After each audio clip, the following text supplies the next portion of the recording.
जितना नंगा उतना ही गंदा, जितना सनीचर उतना ही पहुंचा हुआ। जितना सनीचर है उतना ही पहुंचा हुआ, जितना घिनौना उतना दूर तक का देख रहा। सफाई ईमान का हिस्सा है, जो साफ नहीं वो वली नहीं। सुन लो सीधी बात, सफाई ईमान का हिस्सा है, जोर से ईमान का हिस्सा है। इतने लंबे नाखून लिए बैठा, 8 अंगूठी 8 में मैल भरा पड़ा। मोमिन काला भी होना चेहरे पे नूर होता है, क्योंकि 5 बार वुजू करके खुदा की रहमतों का मालिश उसके चेहरे पे होता है। सुभान अल्लाह। वो तो हाथ ही ना धोता हजरत, हाथ ही ना धोता हो जाए मुरीदा के दुपट्टे तो। अब मुरीद भी कह रही है कफन में दियो चादर, तीन साहब ने हाथ लगाए तो मर जाएगी मर। अगर ये लेके चली गई ना चादर तो तेरे जिस्म को कीड़े खाने बाद में आएंगे, चादर सूंघ के पहले आ जाएंगे। सही बात। निकलो इन तमाशों से, हुजूर का दीन इतना लावारिस नहीं है। वो गलत नहीं कह रहा हूं, आप जाके देखो कचोशा शरीफ, सरकार नहाते नहाते पानी कम कर दिया, लेकिन नीर के पानी से भी इसके भूत नहीं उतर रहे। बता क्यों? वजह यह है कि भूत होते तो उतरते, जबकि खुद पुतलियां है तो उतरे क्या? सही बात। और नजर भी थोड़ी थोड़ी मांग रही है, कह रही अल्लाह बुखार उतार दे। अल्लाह के ना तो हरेट वाले मियाँ के यहाँ जाके देख तो खाऊंगी, और ज्यादा घूमने का मन है तो कह रही अजमेर जाऊंगी। ये कंडीशन हमारी कौम की है। आप भी सोचे ना, कुछ बीमारियां ऐसी होती हैं जो औरतों में आमतौर पर रहती हैं। 99%। अब वो जिन्हें कलमा भी याद नहीं, वो पीछे एक मजार का सर्वे हुआ था, मुझे तो ताज्जुब होता, तो उससे पूछा मुजाबिर से किसी ने, हाँ भाई किसकी उम्मत में हो? तो मुजाबिर ने पहले तो बगले झांकी, क्या कहूं यार किसकी उम्मत में हो? उसने कहा बताओ ना उम्मत में किसकी हो? तो कह रहा नया नया आया हूं, अभी पता नहीं है भाई। ये कंडीशन है तावीज़ और टोरी बांटने वालों की। सही बात। और इन्हें देख के लोग मसला के आला हजरत को गाली देते हैं, जबकि आला हजरत और मसला के आला हजरत का इनसे कोई लेना देना नहीं है। लेना देना नहीं है। मसला के आला हजरत वाला सनीचर हो ही नहीं सकता है। बिल्कुल हक बात, हो ही नहीं सकता है। मसला के आला हजरत वाले ऐसे होते, सुभान अल्लाह, ऐसे होते ऐसे होते। इन लोगों ने मसला के आला हजरत को बदनाम कर रखा है। हम चाहते हैं ये कि एक तब्दीली आए, और इतनी तब्दीली हो कि दुनिया को पता लग जाए कि हुजूर के गुलाम ना कल किसी के मोहताज थे, ना आज किसी के मोहताज है। करेंगे इंशाअल्लाह ऐसे काम, इंशाअल्लाह करेंगे भाई, इंशाअल्लाह करेंगे इंशाअल्लाह। नंबर 1, औरतों पे पाबंदी लगाओ, ना ये मेले में जाए जी, ना ये मजार पे जाए, ना ये पीर के पैर दबाए, ना पीर इनके सर पे हाथ रखे। पूरी पाबंदी बेटियों पे लगाओ। और मेरी बात जाके खाली बीवी को मत बताना कि तुझे पर्दा करना, और लल्ली को 1200 का ऐसा सूट ला के देगा कि जिसे देख के खुद को भी गैरत आएगी और देखने वाले को भी गैरत आएगी। बिल्कुल बिल्कुल सही बात। सारे पर्दे बीवी के लिए, वो बेटी अलग कर दी शादियों में। उधर मुझे तो ताज्जुब हुआ, किसी ने इंकशाफ किया इस बात का कि शादियों में दुपट्टे लड़कियों के सर पे क्यों नहीं होते? लड़कियों के तो होते भी है, शादीशुदा औरतों के तो बिल्कुल नहीं होते। तो एक साहब ने बताया, तजर्बाकार थे, उन्होंने बताया कि मियाँ जेवर इतना पहन के आती है, अगर दुपट्टा ओढ़ लेंगी तो जेवर छुप जाएगा। जी खैरियत है आप लोग? नाराज तो नहीं है? चलो आगे थोड़ा सा। हाँ, तो शादी में इसलिए सर पे दुपट्टा नहीं कि वो जो गले में पहन रखा है जेवर, अगर ये दुपट्टा ओढ़ लिया तो जेवर छुप जाएगा।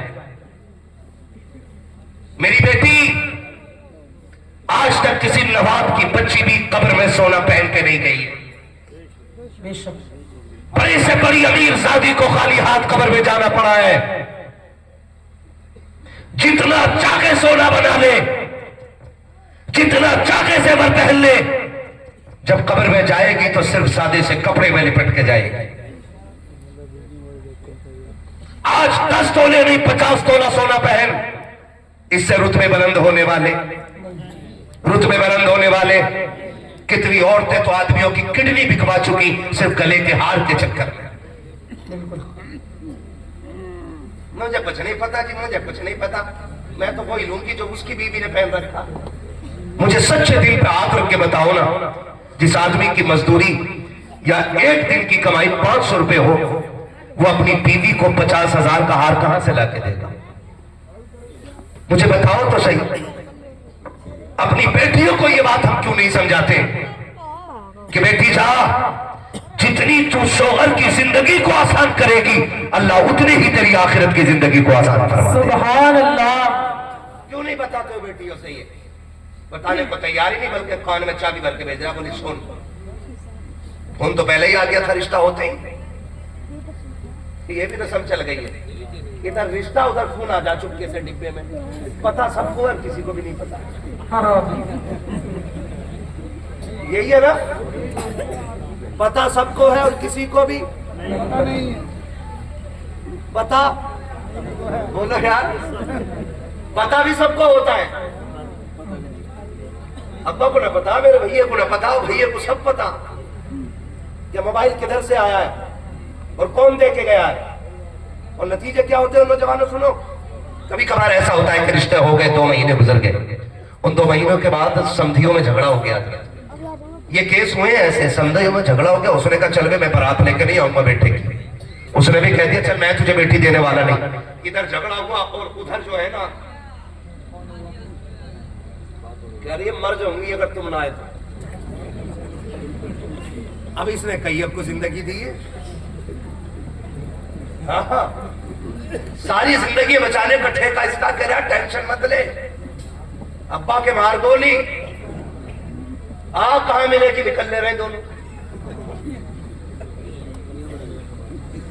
ये होता है कि नहीं? बोलो, टेंशन हो रही है। कुआरे बोले ये बात गलत है कि नहीं? शादीशुदा तो इसलिए नहीं बोलेंगे कि ये गलती कर बैठे।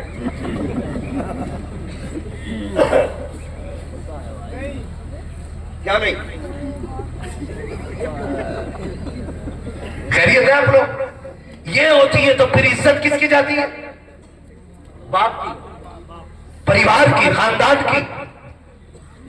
एक से वादा निभाने के चक्कर में कितनों को जलील करके आई है। और मैं इस भागने और भगाने वाले से कहना चाहता हूं, जानवर बेवकूफ उल्लू के पट्टे, जिसने 18 साल खून पसीने कमाई खिला के इसको पाला, जब ये उसकी ना हो सकी तो तेरी कैसे हो सकती है? जब ये उसे जलील करके चली गई तो तुझसे अच्छा मिलेगा ये तुझे भी छोड़ के चली जाए। सही बात। बंद करो ये तमाशे, कोई फोन नहीं। हो सकता है ऐसा? हो सकता है ऐसा, है ना? और ना हो तो फिर जहेज में भैया कमाल देखो, एक हंगामा वैशर हो तो भूलूं उसको, सैकड़ों बातों का रह रहे के ख्याल आता है, या तो रिश्ता होते ही मोबाइल मिल जा, वरना मुंह दिखाई में दे दे, है ना?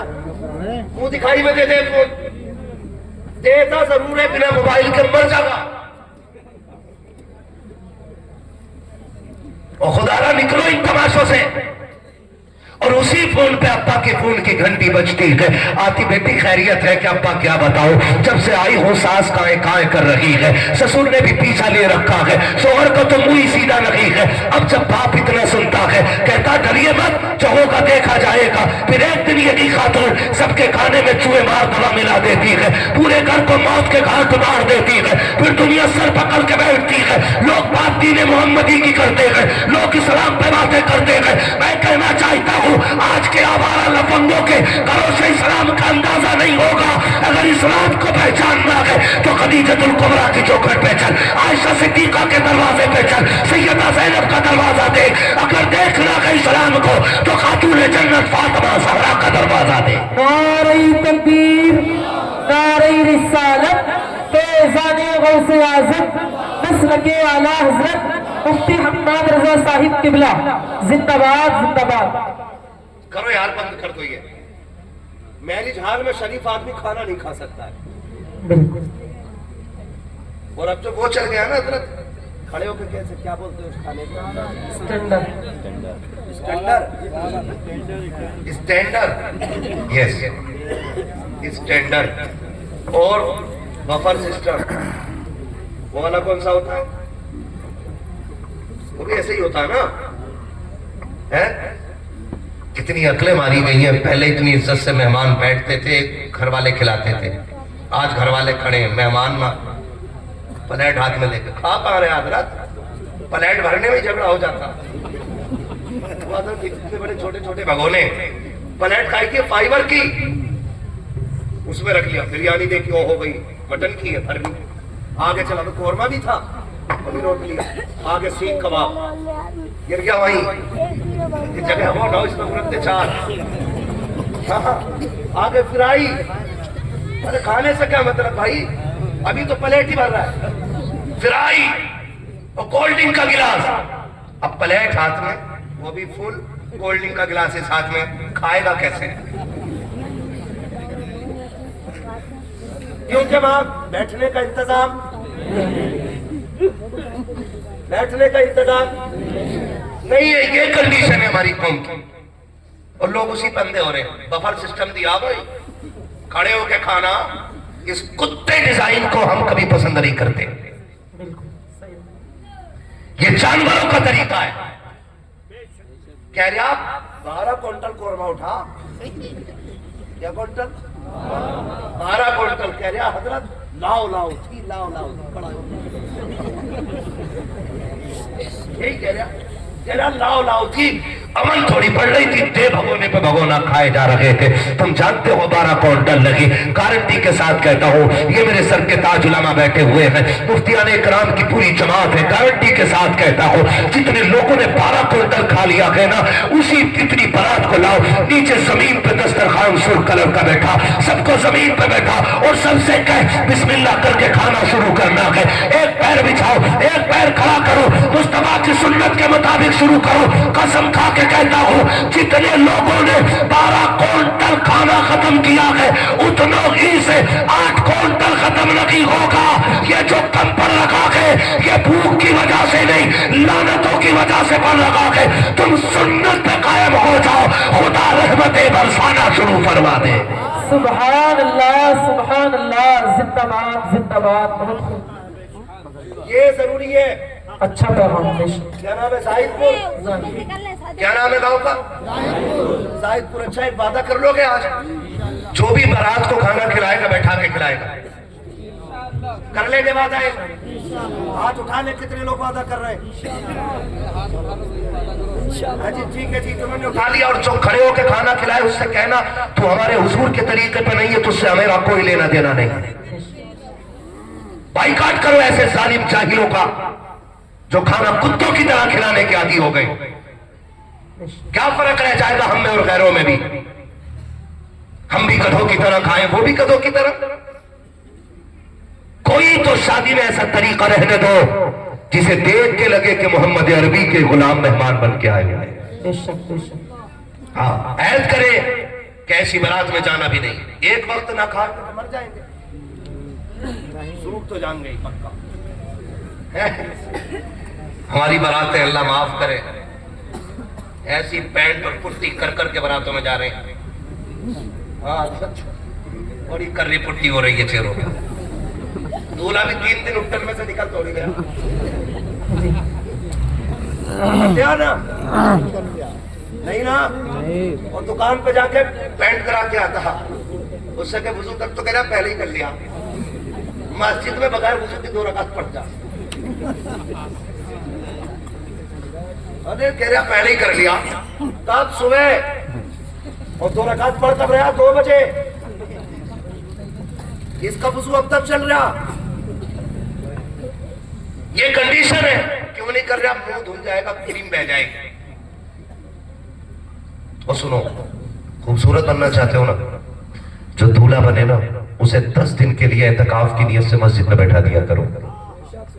उससे कहो कि 10 दिन तुझे कुरान और दुरूद ही पढ़ना है। 20 दिन हल्दी में डुबा के रखो, दूसरे बंदे को और एक को रखो मस्जिद में एतकाफ की नीयत से। खुदा की कसम हल्दी से वो निखार नहीं आएगा जो मस्जिद में एतकाफ की नीयत से बैठने में कुरान की तिलावत से चेहरों पे निखार आ जाया करे। सुभान अल्लाह, बेशक गारंटी है मेरी। लेकिन इतनी हल्दी लगा के हजरत वो फुंदे भी पहन रहे हैं पीले वाले, पर्दे का कलर है ना पूरा खर पीले कपड़े पहन रहे हैं सब, बरसाती मेंढक हो गए। इधर कौन है कि हल्दी वाले घर से आए हैं, हल्दी वाले घर से, हैप्पी हल्दी ये लिखा है पीछे को, हैप्पी हल्दी। इसलिए पहले ही हल्दी मली जा रही है कि बाद में दर्द कम हो। वो लठियां चलनी है, वो लठियां चलनी है हजरत। हल्दी पे डीजे है ना, और उपटन पे डीजे, और अम्मा और जमा के कह रही ढोल ना बजा तो लल्ला बारात बराती ना। ये पहले बजेगा। जो 3 रकात मगरिब के लिए खड़ी नहीं होती, कहती घुटने काम नहीं करते, 2 बजे परमल लेकर ऐसा भागती है हिरन की तरह, कोई नाली नहीं दे जो उसका पैर पड़ती। अभी रातों को जलसे से हम लोग लौटते पूरे से तमाम भरा हुआ ऐसे क्या ला रही अम्मा, मिलाद में सिक्कर में गीत थे, गीत में गई थी अम्मा, पूरी रात कूदी, कुरान पढ़ने का टिकता नहीं और ढोलक के आगे चम के बैठ रही। और 8 दिन निकाह को हुए थे, नंबर तलाक पे आ गया। दुआ करो औरत रुक नहीं थी घर में। क्यों भाई, लाए तो कुरान के साए में थे, क्या हो गया? पता चला कि हमारे अमाल इतने मुसीबतें हमारे लिए खड़ी कर देते हैं कि फिर पूरी जिंदगी रोना रहता है। खुदारा खत्म करे ये तमाशा और शादियां भी आसान करें। इतनी महंगी शादियां कर दी है कि गरीब तो मरता ही जा रहा है और हम नाम के चक्कर में मरे जा रहे हैं कि मेरी शादी उससे कम नहीं होनी चाहिए। सगा भाई अपनी बेटी को 4 व्हीलर दे रहा है जबकि दूसरे भाई की हैसियत बाइक की भी नहीं है। अब वो बेटी का रिश्ता ढूंढ रहा है, कैसे इज्जत बचाए अपनी। भाइयों से कहूंगा खुदारा आप अमीर है, आपका भाई गरीब है, बेटी आपके भाई की भी जवान है, आपकी भी जवान है ना, तो मत दे अपनी बेटी को 4 व्हीलर। दोनों बेटियों को बाइक दे दे, अच्छी बाइक दे दे, ताकि तेरे साथ तेरी बेटी के साथ गरीब भाई की बेटी भी इज्जत से रुखसत हो जाए। मैं नहीं जानता दुनिया वाले क्या कहेंगे, लेकिन इतना जानता हूं अगर तेरी बेटी के साथ किसी गरीब की बेटी रुखसत हो गई ना तो काबे वाला भी राजी हो जाएगा, मदीने वाला भी राजी हो जाएगा। करेंगे इंशाल्लाह ये काम। तो उर्सों में जो तमाशे होते हैं ये बंद किए जाए, ठीक है ना। उर्सों की ढोलक तमाशे ये सारे बंद करो और कोशिश ये करो कि चादरों से ज्यादा अपने माँ बाप के लिए कपड़ों का एहतमाम करें। सर्दी आ गई है, आ गई है नहीं सर्दी अभी आ गई। एक बात बताऊं आपसे, उम्मीद है कोई तो करेगा ही अमल, सारे तो नहीं करेंगे लेकिन कोई करेगा। जब हम छोटे थे ना, हम सोते थे तो हमारे माँ बाप हमारे बिस्तर के चक्कर लगाते थे, कहीं मेरे लाल का कंबल तो नहीं गिर गया, लिहाफ से पैर तो नहीं निकल गया, बेटा खुल तो नहीं गया है। रात में 3 चक्कर माँ बाप लगाते थे औलाद को देखने के लिए। अब औलाद पे भी लाजिम है कम से कम 1 चक्कर माँ बाप के बिस्तर का जरूर लगाना, क्योंकि जब हम कमजोर थे कंबल नहीं संभलता था, आज माँ बाप कमजोर हो गए उनसे कंबल नहीं संभलता है। आज बेटों पे लाजिम है ये पैगाम साहिब मजार का समझ लेना कि आप अपने माँ बाप के बिस्तर का 1 चक्कर रोज रात को लगाया करें। बूढ़ी मां से लिहाफ नहीं संभलता है, बूढ़ी मां से रजाई नहीं संभलती है। कितनी बार ऐसा होता है कि मां की रजाई नीचे गिर गई, उस बूढ़ी से उठ ना सकी, पूरी रात मां सर्दी में मां ठिठुरती रही, सुकड़ करके उसी मां का उसी ठंडी में इंतकाल हो गया। तो क्या होगा, ऐसे बेटों का अचार पड़ेगा जो अपनी मां का कंबल ना संभाल सके। आप मालिक हो दौलत के, लेकिन लाजिम ये है कि आप अपनी दौलत को सबसे पहले अपने माँ बाप पे लगाओ। हम छोटे थे, हमें कंबल वो उड़ाते थे, आज वो कमजोर हो गए, कंबल हम उड़ाए।